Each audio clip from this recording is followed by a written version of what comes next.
parle. On en parle. On a parlé entendu parler. Madame, mademoiselle, monsieur, bonjour. Merci de nous suivre sur World Media TV. Vous êtes bien dans votre émission On en parle, l'émission qui relate l'actualité politique dans le monde entier. Nous avons aujourd'hui l'honneur et le plaisir de recevoir monsieur Moussa Sow, le coordonnateur du parti de l'Alliance pour la République au niveau de Casablanca, mais aussi le chargé de la communication au niveau national. Aujourd'hui, nous allons parler de l'actualité politique au Sénégal, notamment de l'organisation du parti pour la République, surtout à Casablanca, mais aussi nous allons parler du cas de Khalifa Sall qui fait l'actualité et qui a fait couler beaucoup de salive et d'encre. Nous allons aussi parler de l'horizon 2019, c'est-à-dire les présidentielles. Monsieur Moussa Sow, bonjour. Bonjour Bala, et merci de m'avoir invité pour parler aujourd'hui des actualités, de l'actualité surtout politique, que ce soit au Sénégal comme au Maroc. Donc nous souhaitons juste savoir l'organisation du parti au niveau de Casablanca. Comment vous vous êtes organisé? Aujourd'hui, on sait que Casa est tellement large qu'aujourd'hui, on ne peut pas gérer, il n'y a pas un seul bureau qui doit le gérer. Donc raison pour laquelle nous avons multiplié aujourd'hui les démembrements, parce on parle aujourd'hui de sections, ce qu'on appelle au Sénégal les cellules, bien sûr. Donc aujourd'hui, on a des sections, que ce soit à Ulfa. À Ulfa, on a plus de 11 sections. À Sidi Marouf, on a une section. À Insba aussi, au centre-ville aussi. Donc voilà comment aujourd'hui est organisé le parti. Et chaque responsable de section est membre d'office du bureau régional. Voilà, mais nous avons remarqué qu'à Casablanca, donc vos activités sont un tout petit peu mou, parce que là, c'est comme si on ne sent pas la présence du parti au pouvoir à Casablanca pour une telle organisation. Qu'est-ce qui est à l'origine de ça? Notre démarche aujourd'hui, c'est faire du concret, surtout dans le social. Parce qu'aujourd'hui, nous accompagnons nos sœurs et frères sénégalais qui sont à Casablanca surtout, parce qu'on va surtout parler, je vais parler surtout de Casa. Maintenant, on n'a pas besoin aujourd'hui de parler, de faire du bruit qu'on fait telle chose.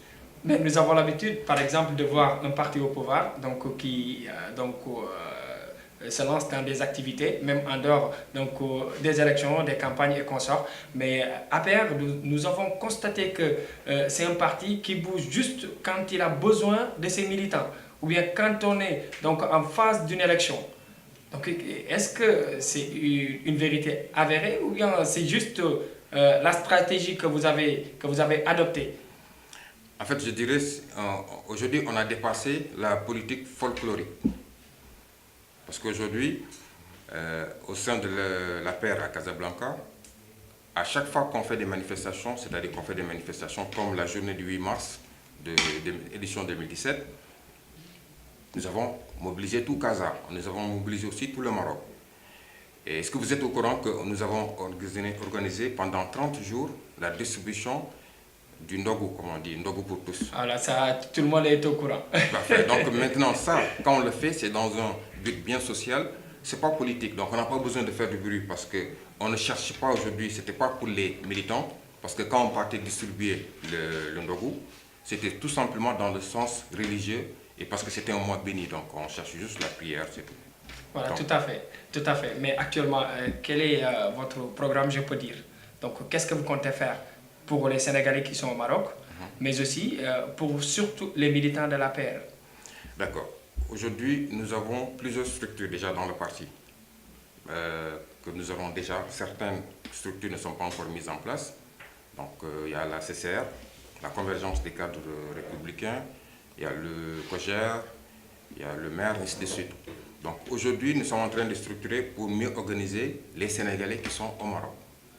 Donc, il y a Pape Bitey qui fait un grand travail, surtout ces temps-ci, je pense que vous êtes au courant par rapport à nos braves dames qui sont sur Azirasta, oui, qui ont eu des difficultés avec certains Marocains. Oui. Donc, raison pour laquelle aujourd'hui, notre démarche, c'est quoi? C'est comment les aider, comment les accompagner. Certes, on va organiser la deuxième édition de la Journée mondiale de la femme cette année. On va la célébrer le samedi 10 mars, bien sûr, 2018. Ensuite, il y a un autre programme pour aujourd'hui mobiliser parce que nous avons prévu même d'organiser les navetans de Casablanca, parce qu'on va commencer par Casablanca, bien sûr. Ça, c'est une bonne chose. Parce que nous avons commencé à distribuer même des maillots. Ouais. Donc, et ensuite, Il y a le Ramadan qui arrive, il y a d'autres événements qui vont arriver. Maintenant, on ne va pas tout déballer ici, mais progressivement, ça va avancer et vous allez être au courant de tous nos événements. Mais on ne fait pas de la politique folklorique, c'est ça notre démarche. D'accord. Et pour les Sénégalais qui sont en prison actuellement, donc certains, ils sont par défaut et d'autres donc pour payer une faute qu'ils ont commise. Donc qu'est-ce que vous avez prévu pour ces Sénégalais-là? Parce que moi j'en ai vu un cas, donc un Sénégalais qui habitait à Marrakech, donc qui devait rentrer normalement au Sénégal. Il avait eu quelques soucis avec son bailleur, donc arrivé aux frontières, il a été cueilli par la police et il a purgé une peine de 6 mois.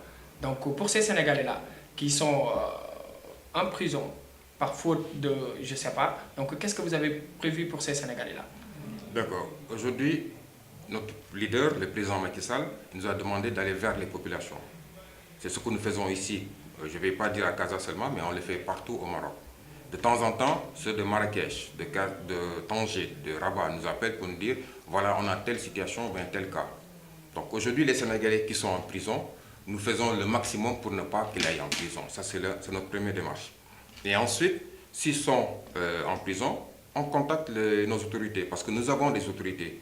Il y a la politique, certes, nous faisons le maximum pour les aider, mais nous sommes limités. Donc nous allons vers les autorités consulaires ou bien diplomatiques et pour voir comment on peut faire pour les aider.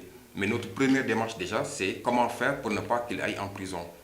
Est-ce que vous savez que maintenant, tout Sénégalais qui a un problème, au lieu d'aller en prison, entre Sénégalais bien sûr, au lieu d'aller à la police, il part directement au consulat d'abord.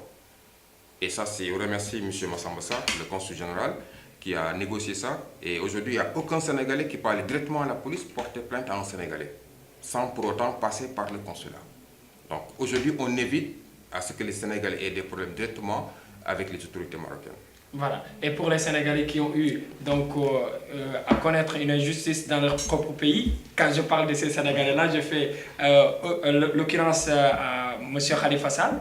Donc, que pensez-vous de cette détention du maire de Dakar et député donc, Khalifa Sall? Pour le cas Khalifa Sall, je ne vais pas dire que c'est une injustice.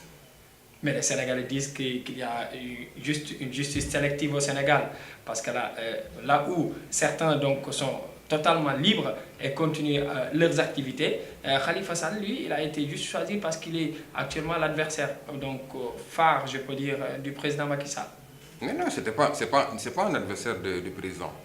Khalifa, c'est un adversaire d'un autre membre du parti, je peux dire. Parce qu'il est juste limité à Dakar. Donc aujourd'hui, vous voulez comparer Khalifa au président, ce n'est pas comparable. Mais c'est vous qui le pensez. Non, parce que on ne peut pas le pour penser. les Sénégalais, Khalifa Sall, actuellement, lui est l'unique adversaire du président Macky. Parce que là, si par exemple, donc on prend l'exemple de Karim Wade, il a été donc expulsé donc, de son pays. Donc Karim Wade ne peut plus se présenter pour les élections de 2019. Donc là, l'adversaire de taille que le président Macky peut avoir, c'est Khalifa Sall, le maire de Dakar. Donc il fallait chercher juste des contraintes, des obstacles pour que ce dernier ne puisse pas se présenter en 2009, ce qui va lui permettre d'avoir les chemins clairs et nets pour accéder au pouvoir en 2019. Ce ne sont pas mes pensées ni mes paroles, mais plutôt des Sénégalais que je croise dans la rue. D'accord, moi je vais rectifier un point. Pour Karim Wade, il n'a pas été expulsé. Je pense que même son parti est aujourd'hui en train de... Vous avez entendu Farba Senghor parler. Donc Karim Wade n'a pas été expulsé. Et c'est lui-même qui a décidé de partir. Au départ, la destination c'était Paris. Après, il a changé, il est parti sur Qatar. Mais ce n'est pas un deal politique. Non, ce n'est pas un deal. Pourquoi c'est un deal? Ils n'ont qu'à sortir le deal. Et ils sont tous au courant.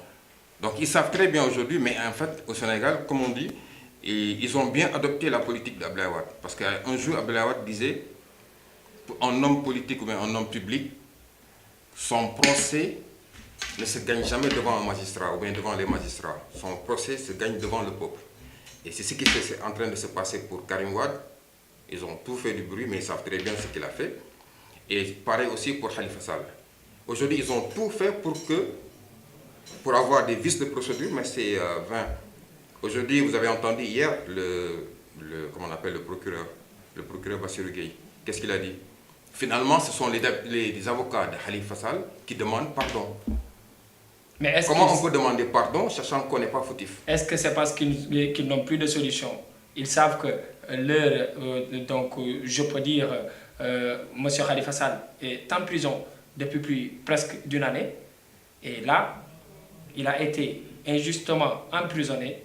On lui accuse des choses dont l'État du Sénégal n'a pas encore les moyens qu'il faut pour démontrer à tous les Sénégalais que M. Khalifa Sall a fait telle ou telle chose. Donc les avocats qui ont, avec leur grande voix, ont crié partout à l'injustice. Et jusqu'à présent, ils savent qu'on ne peut pas que se battre avec un État parce que l'État est tellement fort et on ne peut pas se battre aussi avec un président de la République qui détient toutes ses forces, chef de l'État, chef du gouvernement, chef suprême des armées, gardien de la Constitution et arbitre de la nation. Donc là, il n'avait qu'un seul moyen, qui est de venir et demander pardon. En quelque sorte, est-ce que ne pensez-vous pas que c'était la solution idéale, c'était la solution actuellement qu'ils avaient, qui leur permettrait peut-être de voir M. Khalifa Sall sortir de prison? Déjà, je dirais que vous êtes partisan, Bala. Parce que quand non, vous je ne suis pas partisan, je suis juste un journaliste qui entend d'aucuns dire et d'autres aussi leur avis. À partir de là, j'essaie de faire la synthèse et voir si vous avez à nous édifier sur ça. D'accord, parce que pour moi, votre discours devait être un peu plus neutre. Parce que quand vous allez me dire que Khalifa est détenu injustement, ça veut dire que... Ce ne sont pas mes paroles, mais plutôt des Sénégalais que je croise dans la rue. D'accord. Aujourd'hui, Khalifa, jusqu'à présent, ils n'ont pas nié ce qui est les faits. Jusqu'à présent, ils n'ont pas nié. Mais simplement, qu'est-ce qu'ils disent? Ça existait auparavant. Comment vous pouvez aujourd'hui expliquer d'une valeur de 1,8 milliard sur des fausses factures? Jusqu'à présent, ils disent maintenant, l'intox, c'est quoi? Oui, un tel a touché, un tel m'a demandé service. Donc aujourd'hui, le cas Khalifa Sall, c'est un cas bien avéré, avec un GIE qui n'existe plus depuis 2009. Ils ont falsifié des factures. Aujourd'hui, l'IGE est parti faire une enquête, ils ont amené les documents. Donc, jusqu'à présent, ils n'ont pas nié. Et il y a une procédure aujourd'hui, vous êtes tous au courant, il y a la procédure. La procédure, c'est quoi? Il n'y a pas un seul percepteur qui a dit que oui, c'est faux. Non, ils ont accepté, ils n'ont pas nié qu'effectivement, ils ont demandé est-ce qu'aujourd'hui, on a ces factures, comment on doit procéder? Ils disent non, c'est ce qui s'est passé auparavant, on continue pareil. Donc aujourd'hui, le cas de Khalifa Sall, s'il vous plaît, pour moi, ce n'est pas un cas. Mais les Sénégalais disent que les maires qui sont passés par là, à la mairie de Dakar, ont toujours bénéficié de cette caisse d'avance. Que ce soit Papa Diop ou bien Mamadou Diop même, du temps du Parti Socialiste. Donc Khalifa Sall a été la dernière personne qui a bénéficié de cette caisse d'avance. Et on n'a jamais parlé de cette caisse d'avance-là, avec tout ce qui on fait comme bien fait, je peux dire, surtout à Papa Diop qui a été un maire du temps d'Abdoulaye Wade. Donc pourquoi attendre Khalifa Sall pour sortir tout ce problème-là? D'accord. Les fonds, ce sont les fonds de l'État, n'est-ce pas? Bien sûr. D'accord. Le président Macky Sall est venu au pouvoir en 2012. Il ne peut pas enquêter ce qui s'est passé en 2009, en 1999. Aujourd'hui, il va enquêter simplement. Il va demander un rapport sur ce qui s'est passé de 2009 à maintenant, depuis que Khalifa est maire. La caisse d'avance, Abdoulaye Wade avait sorti un décret, je pense en 2003 ou 2004. Ce n'est pas un fonds politique, c'est une caisse d'avance avec des documents à justifier. Et les documents, ils doivent les garder pendant 2 ans. Et au bout de 2 ans, ils gardent une copie et transmettent bien sûr aux autorités comment on appelle, les originaux. Maintenant, il se trouve qu'aujourd'hui, eux, ils l'ont utilisé en fonds politique. Donc, ce n'est même pas un décret du président Macky Sall, c'est un décret du président Abdoulaye Wade à son époque. Donc, aujourd'hui, arrêtons de politiser ce débat, parce qu'aujourd'hui, l'astuce des avocats du pôle de Khalifa, c'est juste détourner aujourd'hui et, détourner l'opinion publique. Mais aujourd'hui, les Sénégalais ne sont pas aujourd'hui dupes. Ils savent très bien ce qui se passe. C'est un procès où on accuse un maire et c'est le seul maire déjà qui a une caisse d'avance. Il a amené des factures qui sont falsifiées, avec un GIE qui n'existe plus, qui n'est plus en activité depuis 2009. Et maintenant, on dit que c'est un procès politique. Ce n'est pas un procès politique. D'accord, donc certains pensent que ce n'est pas vraiment un procès politique, vu que le président Macky Sall veut juste édifier les Sénégalais et combattre l'injustice. Et en combattant l'injustice, on est en train de faire de l'injustice. Donc pour certains, ce ne sont pas mes paroles. D'accord. En fait, depuis que le président Macky Sall est là... Parce que là, on parle toujours de justice sélective. Hein. Moi, je vous explique. Depuis que le président Macky Sall est là, aujourd'hui, on ne parle plus de détournement. Tout à fait. Voilà. Je suis tout à fait d'accord avec vous. D'accord. On ne parle plus de détournement. Oui. On ne parle plus de, comme on appelle, des marchés de gré à gré, comme qui se faisait auparavant. Oui. Une personne quelconque, lambda, qui a juste un petit GIE, qui se trouve aujourd'hui, être multimilliardaire. Pourquoi? Parce qu'il n'y avait que des marchés de gré à gré. Donc aujourd'hui, toute cette injustice avec le président Macky Sall, on ne l'entend plus. Pourquoi on dit APR, ils sont pauvres, tout cela? Parce que nous, on taxe tous APR, vous êtes des gannaïs. Mais c'est normal, parce qu'il n'y a rien. Ce n'est pas avec l'argent du peuple qu'on va aujourd'hui, comme on appelle, gaspiller que sur le plan national, non. Aujourd'hui, c'est avec nos propres moyens qu'on va sur le terrain. Le programme Ndogu qu'on a fait pour tous ici, il n'y a pas un seul centime des autorités diplomatiques qui sont ici, il n'y a pas un seul centime de la politique. Ce sont des bonnes volontés et non bonnes volontés du bureau aujourd'hui qui ont fait qu'aujourd'hui on a partagé 200 couverts pendant 30 jours. Mais c'est cela que le Sénégal a besoin. Le Sénégal a besoin de ces bonnes volontés. Pour développer un pays, je pense qu'on doit donc s'appuyer sur sa population. Donc juste pour vous dire que j'avais entendu un penseur dire que donc, la population a plus de bras que de bouche, alors que les bras sont symbole de travail qui peut être source de développement. Donc aussi, je partage la même philosophie que vous. Je pense qu'on pourrait aider le président à accéder à l'émergence. Tout à fait, parce que le président ne peut pas être tout le temps sur le terrain. Oui. Donc c'est à nous aujourd'hui d'être sur le terrain, c'est à nous de trouver, parce qu'aujourd'hui en matière, comme on dit, politique, si aujourd'hui tu n'as pas les moyens, si tu n'as pas du monde derrière toi, au moins il faut avoir les idées. Donc aujourd'hui, nous, on sait qu'on n'a pas les moyens. À la base, nous sommes tous des simples salariés. Maintenant, on a quand même des idées, les idées qui correspondent au contexte du Maroc. Oui, et la croissance démographique libère les idées, qui à leur tour libère la créativité, qui peut être source de développement. Tout à fait. C'est ce qu'on est en train de faire auprès des Sénégalais et Sénégalaises qui sont au Maroc, quelle que soit la localité. Donc aujourd'hui, nous ne sommes pas juste membres du parti, juste pour dire que nous sommes au parti au pouvoir. Non, nous allons aujourd'hui, on est trop modeste. Modestie à part, comme on dit, on est trop modeste. Voilà, parlons juste de la paix, surtout au Sénégal. Nous avons constaté que vous êtes en train en quelque sorte, donc,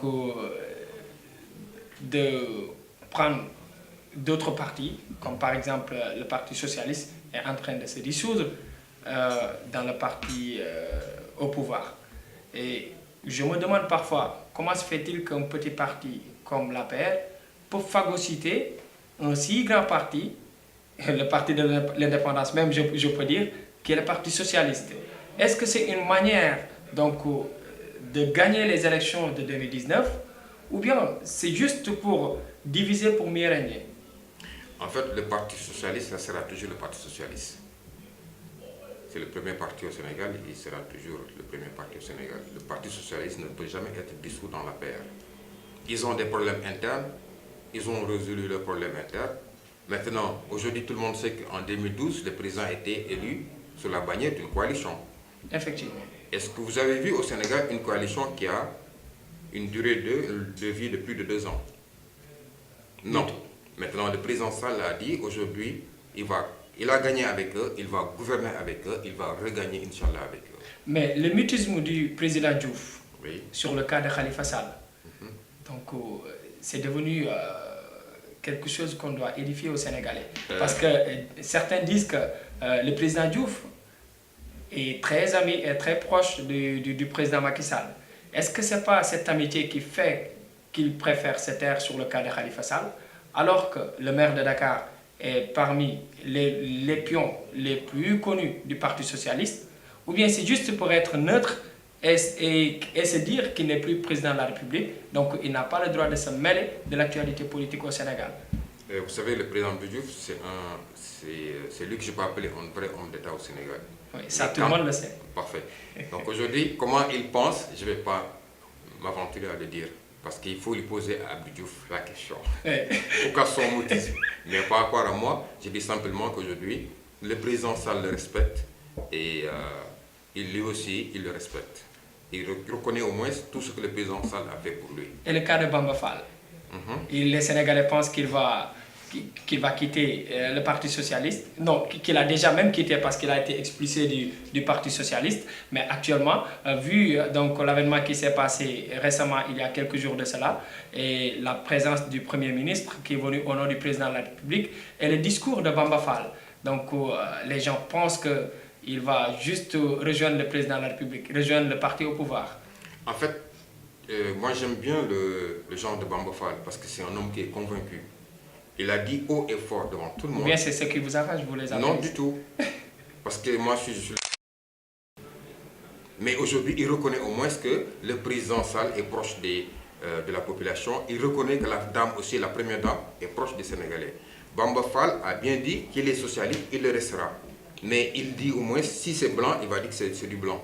Si c'est noir, c'est du noir. Donc c'est quelqu'un qu'aujourd'hui, il a juste fait, il a tressé de laurier au couple présidentiel, ou bien au président de la République. Les gens automatiquement disent, il veut transhumer. Non, il ne va pas transhumer. Mais simplement, aujourd'hui, c'est quelqu'un qui dit ce qu'il en est.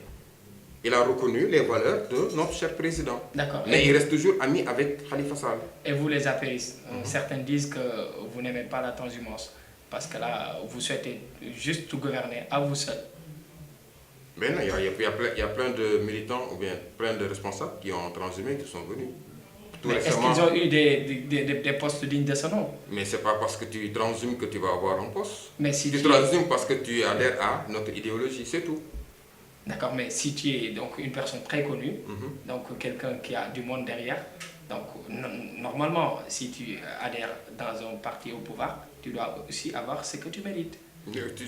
Aujourd'hui, si tu es quelqu'un de très connu, le président Macky Sall est plus connu que tout le monde, donc aujourd'hui tu vas te ranger. Mais nous avons l'impression que vous les apéristes, vous êtes en train de se partager le pouvoir. Non, on ne se partage pas. Aujourd'hui, le pouvoir est partagé. Pourquoi aujourd'hui vous entendez à gauche, à droite les Bamba Fall? Mais aujourd'hui, le pouvoir, il est détenu, à part le président de la République, mais l'Assemblée, c'est qui le gère? L'Assemblée, c'est... Le HCCT, aussi le CSE. Donc aujourd'hui, c'est un pouvoir qui est partagé.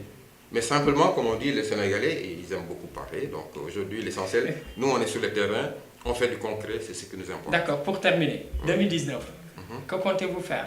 Quelles sont les voies et moyens que vous comptez adopter pour rester au pouvoir?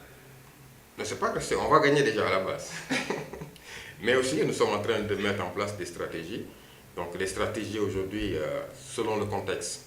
Parce qu'aujourd'hui, effectivement, ce qui manque, c'est la communication. Le procès de Khalifa Sall, c'est juste de l'intox. Donc c'est un procès public, mais ce n'est pas un procès, comment on appelle, de la justice. Et Idrissa Seck, est-il une menace pour le président de la République? Il se cherche. Il se cherche. Donc ce n'est pas quelqu'un aujourd'hui qui est de taille. Vous ne pensez pas qu'il pourra vous créer des problèmes? Donc barrer votre route? Bon, il n'a qu'à d'abord régler son problème à Thiès avant de parler sur d'autres régions. C'est un adversaire farouche? Non, Idi n'a jamais gagné aucune région à part Thiès. Donc il n'a qu'à rester à Thiès. Et aujourd'hui, il a des difficultés au sein de Thiès, il n'a qu'à résoudre ses problèmes. Une fois que c'est résolu en ce moment, il peut sortir de Thiès, mais pas parler sur le plan national. Non, il n'est pas de taille pour l'instant. D'accord, M. Sow, le mot de la fin? Le mot de la fin, je demande simplement à tous les Sénégalais qui sont au Maroc aujourd'hui d'être unis et reconnaître aujourd'hui que le président a beaucoup fait pour nous. Parce que depuis 2013 qu'il est venu ici, en 2013, on lui a demandé le centre de production de passeports, il l'a réglé. Le financement des femmes de la diaspora, il l'a donné. Ça, c'est juste déjà à la base pour la communauté sénégalaise. Et nous aussi, du parti, on l'a demandé un bus, il nous l'a donné. Et je pense que ce bus, tout le monde est au courant on l'a mis à la disposition de toute la communauté.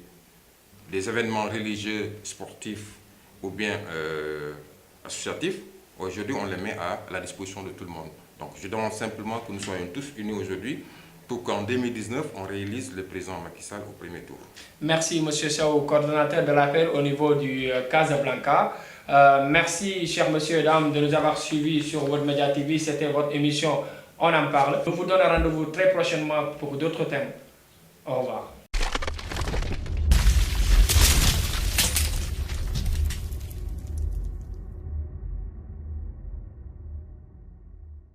On en parle. On en parle. On en parle. On en parle et on s'en parle.